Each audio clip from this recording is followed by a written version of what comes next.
혹시 성도님들 중에 이제 가장 좋아하시는 소리가 무엇입니까? 바다 소리 좋아하십니까? 바다가 치는 소리, 아니면 비가 내리는 빗소리, 또 누구는 매미 소리, 다양한 소리들이 있죠.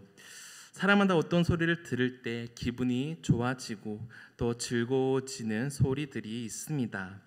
그런 소리들은 사람의 마음을 편안하게 하고 잠시 휴식을 취하게 만들죠. 눈을 감고 들을 때 그 소리를 통해 힐링을 느끼게 됩니다. 찬양 소리는 어떻습니까? 찬양 소리는 찬양을 들을 때 마음이 뜨거워지고 하나님 품에 안긴 것처럼 편안해지지 않습니까? 이처럼 소리라는 것은 우리의 삶 속에서도 밀접해 있고 그것으로 인해서 하루가 즐거울 수도 있고 아닐 수도 있습니다. 사람은 누구나 좋은 소리를 듣기를 원하죠. 왜 좋은 소리 듣습니까?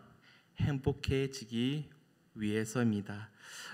누구나 불행해지고 싶지는 않겠죠. 이처럼 지금 이스라엘 백성들의 상황은 바로 하나님을 향한 소리를 외치고 있습니다. 백성들은 성경을 봉헌하고 그 중심으로 행진하며 하나님을 향해 소리를 내고 있는 거죠.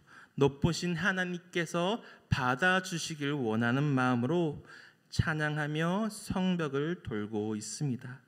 그들의 모습을 통해 예루살렘이 즐거워하고 있죠. 예루살렘은 하나님의 전이 있는 곳입니다. 성전은 곧 하나님이 거하는 곳이죠. 그러므로 하나님이 이 모습을 보며 즐거워하십니다. 왜 그렇게 즐거워하시는 것일까요? 무엇 때문에 즐거워하시는 것일까요? 오늘 본문을 통해 하나님이 즐거운 이유를 살펴보고 가장 즐거워하시는 것을 통해 하나님의 마음을 아시기를 원합니다.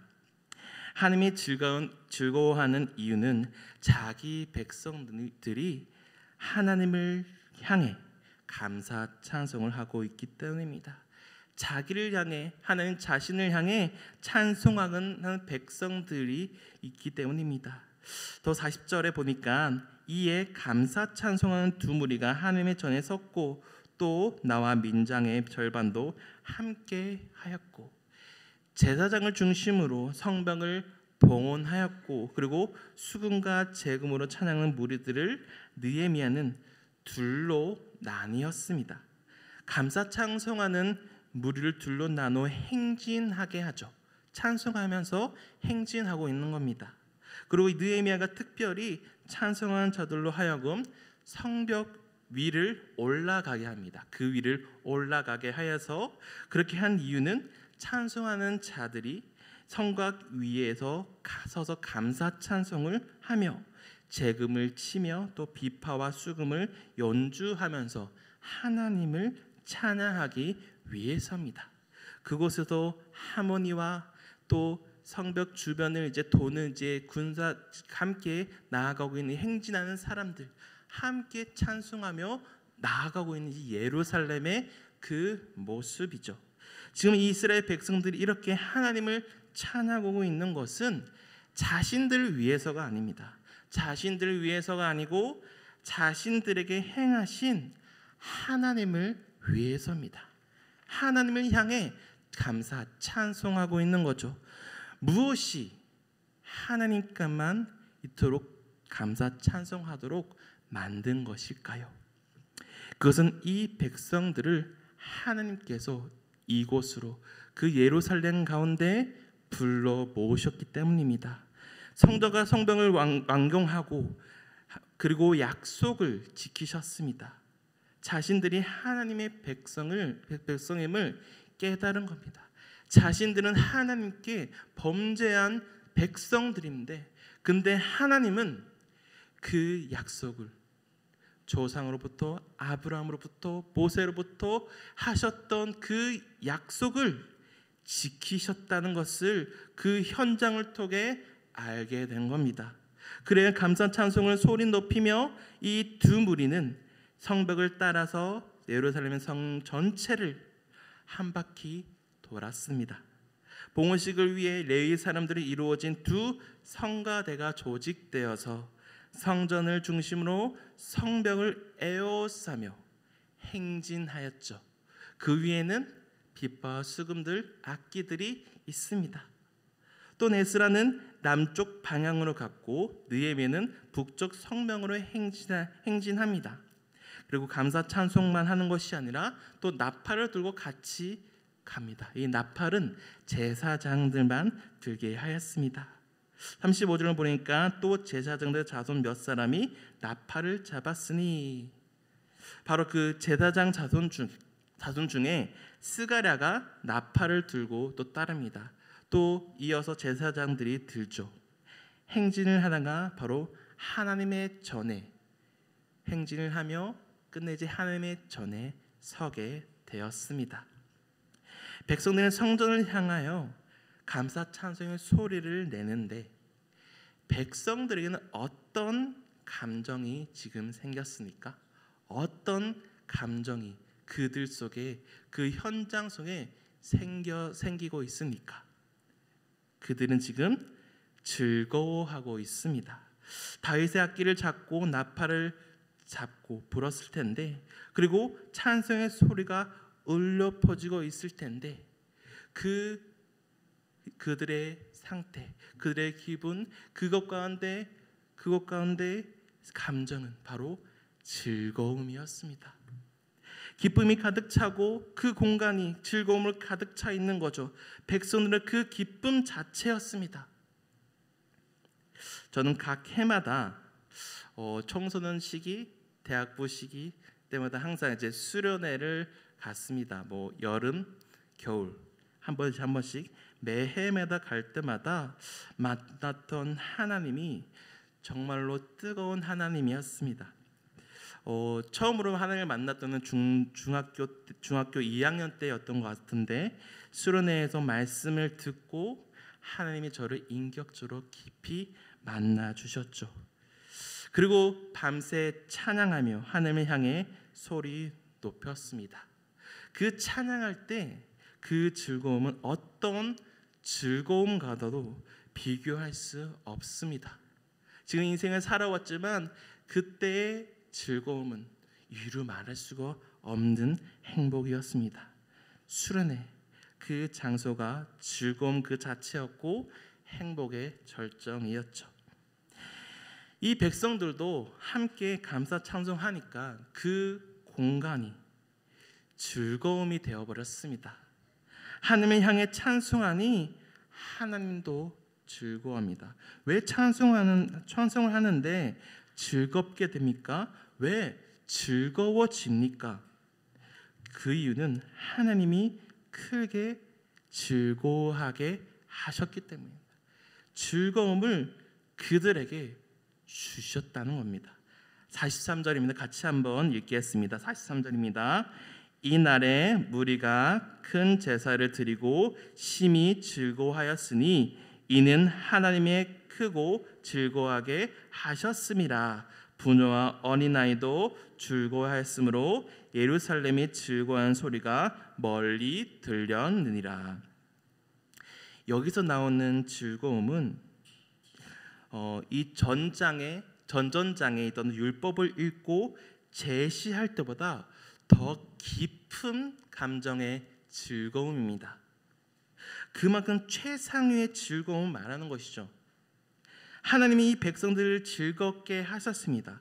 그래서 하나님을 향해 찬송하고 뿐만 아니라 이어서 즐거움을 통해서 큰 희생제를 드렸습니다. 큰 제사를 드리고 있죠. 그 전에 나온 기쁨은 탄식으로 제한되어 있었습니다. 울음과 뒤섞인 소리였다면, 왜냐하면 그들에게는 죄악이 있었기 때문에 그것을 덜어내었어야 합니다. 하나님께 회개했어야 그 기쁨을 누릴 수가 있었죠. 근데 지금의 즐거움 무슨 즐거움입니까? 하나님을 향해 찬양하니까 그 즐거움은 그때의 즐거움보다 더 배가 되어 있는 상태죠. 그 기쁨의 소리는 예루살렘에 송축하는 소리로 인한 즐거움이었습니다. 그러므로 하나님이 즐거워하는 이유는 바로 예루살렘 성전이 즐거워하고 있기 때문입니다. 43절에 예루살렘 즐거워하는 소리가 멀리 들렸느니라 되어 있습니다. 예루살렘 즐거워한다. 그것도 멀리 들렸다.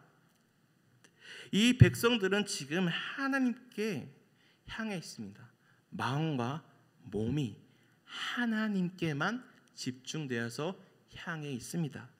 그래서 예루살렘도 즐거워하고 있고 즐거운 소리가 주변까지 전해질 정도로 그 주변에 보일 정도로 그만큼 즐거움의 소리가 가득 찼다는 이야기죠. 멀리에서도 들릴 만큼 예루살렘 전체가 찬양으로 가득 차 있어서 그 공간은 기쁨의 그 자체며 즐거운 그 자체였습니다. 즉 이 백성들이 이렇게 즐거울 수 있는 상황일까요? 이 백성들이 이거 즐거워해도 되는 상황일까요? 아닙니다.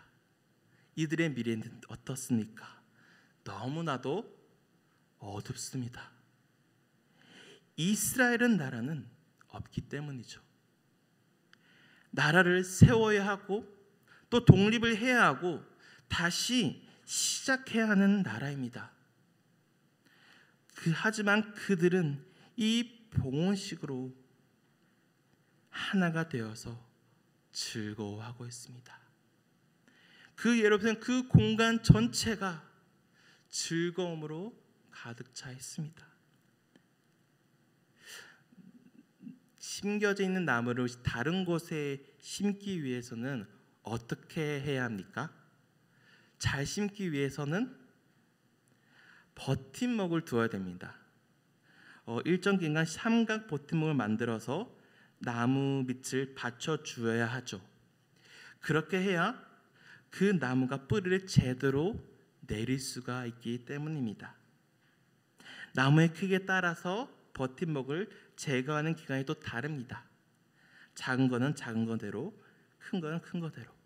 작은 거는 1년 내지라고 하고 큰 나무는 3년 이상이라고 합니다. 지금 이스라엘 상황은 어떤 상태였습니까?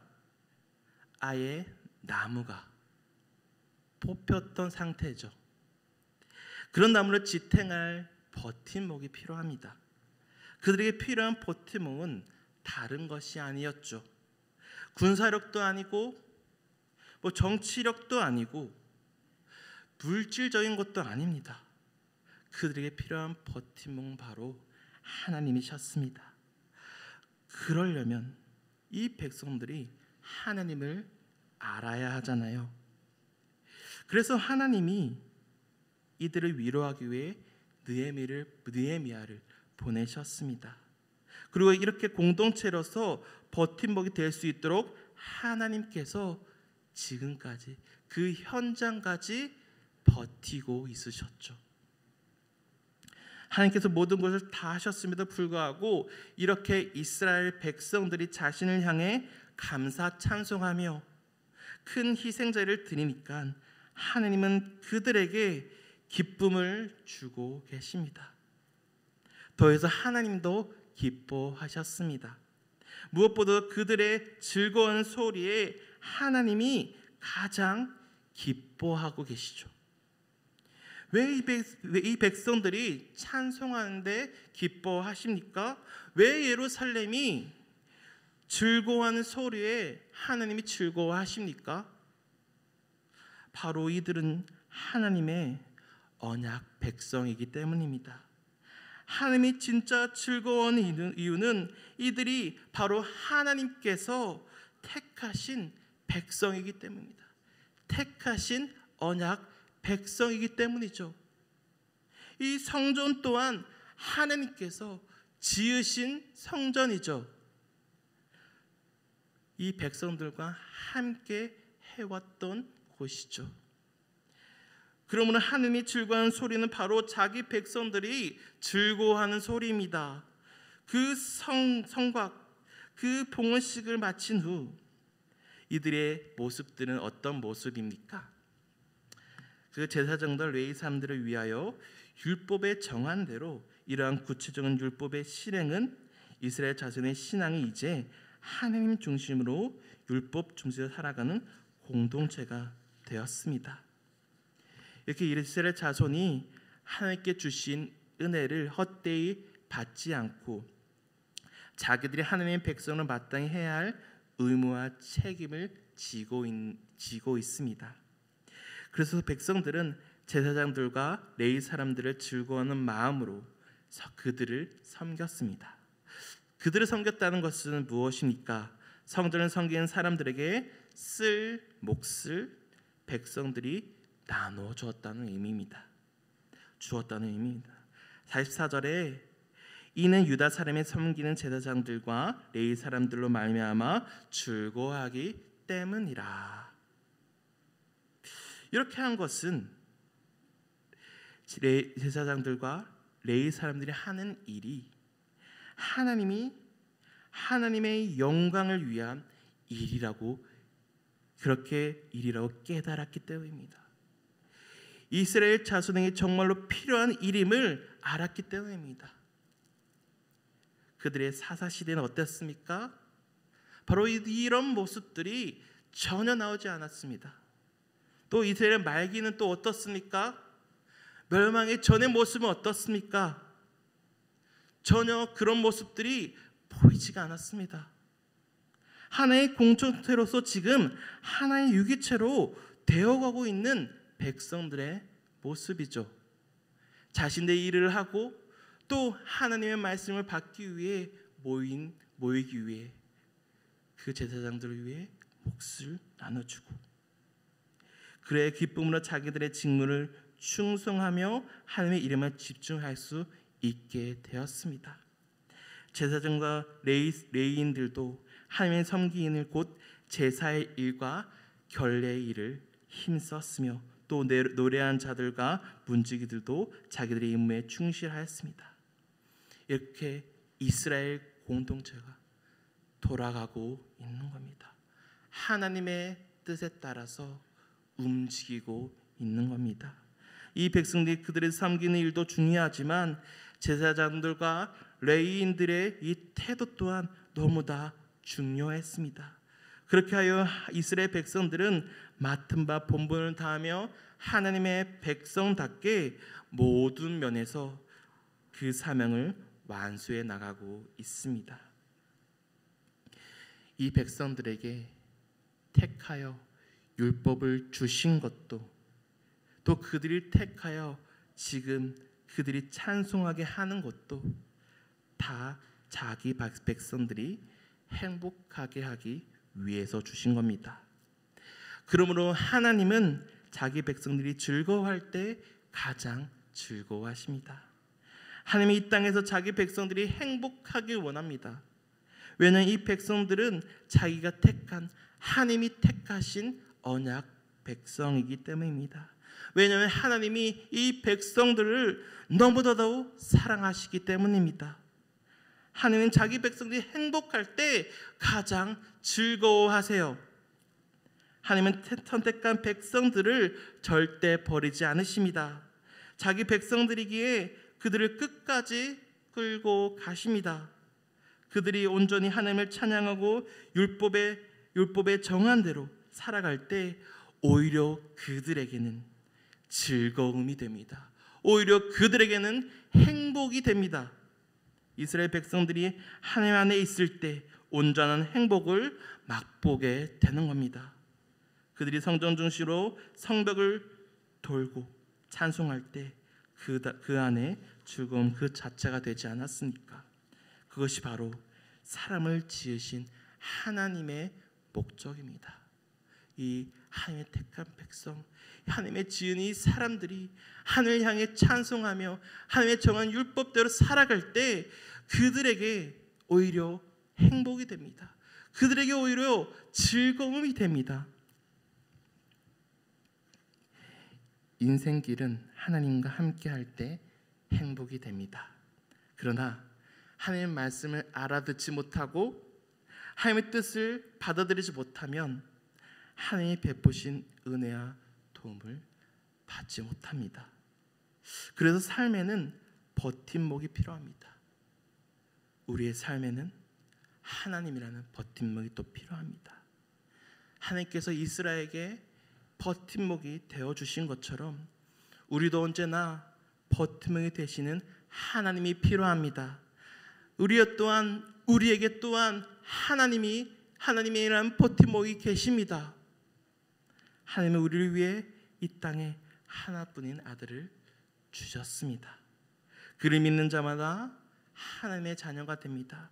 그를 믿을 때마다, 그를 믿는 자마다 언약 백성이 됩니다. 그래서 하나님이 가장 원하시는 것이 무엇인지 아십니까? 바로 자기 백성들이 행복해하는 겁니다. 바로 자기 백성들이 이 하나님 안에, 자기 안에서 거하고 그 안에 찬양하며 그 안에 율법에 정한 대로 살아갈 때 온전히 행복을 누릴 수 있습니다. 하나님이 이것을 아시기에 이 백성들에게, 우리에게 그토록 원하시고 계신 겁니다. 우리가 찬양하며 우리를 이 안에서, 예배 안에서 살아갈 수 있도록 성전을 주시고 그 안에서 할 수 있도록 또한 공동체도 주십니다. 우리가 찬양과 즐거워할 때 하나님께서 가장 즐거워하십니다. 그러면 우리는 언제나 감사 찬송을 해야 합니다. 어렵고 힘들 때도 찬송할 때 하나님은 그 찬송한 사람에게 즐거움을 주십니다. 그 찬송한 사람에게 행복을 주십니다. 그 즐거움을 통해 그 인생이 곧 행복 인생이 됩니다. 온전한 행복을 누리게 됩니다. 하나님은 우리에게 행복하기를 원하세요. 다른 걸 원하시지 않으시고 우리를 가장 잘 아시는 분이 우리를 가장 사랑하십니다. 바로 그분이 바로 하나님이시고 우리의 버팀목이십니다. 오직 하나님은 자기 백성들이 행복하길 원하십니다. 그것이 바로 하나님의 마음입니다. 나를 정말 사랑하신 하나님께서 우리가 입술을 열어 감사 찬송할 때 오히려 우리에게 즐거움이 되고 행복 인생이 됩니다. 그러면 이 시간 함께 하나님을 향하여 소리 높여서 찬양하기를 원합니다. 이 시간에 21장 같이 찬송하도록 하겠습니다. 21장입니다.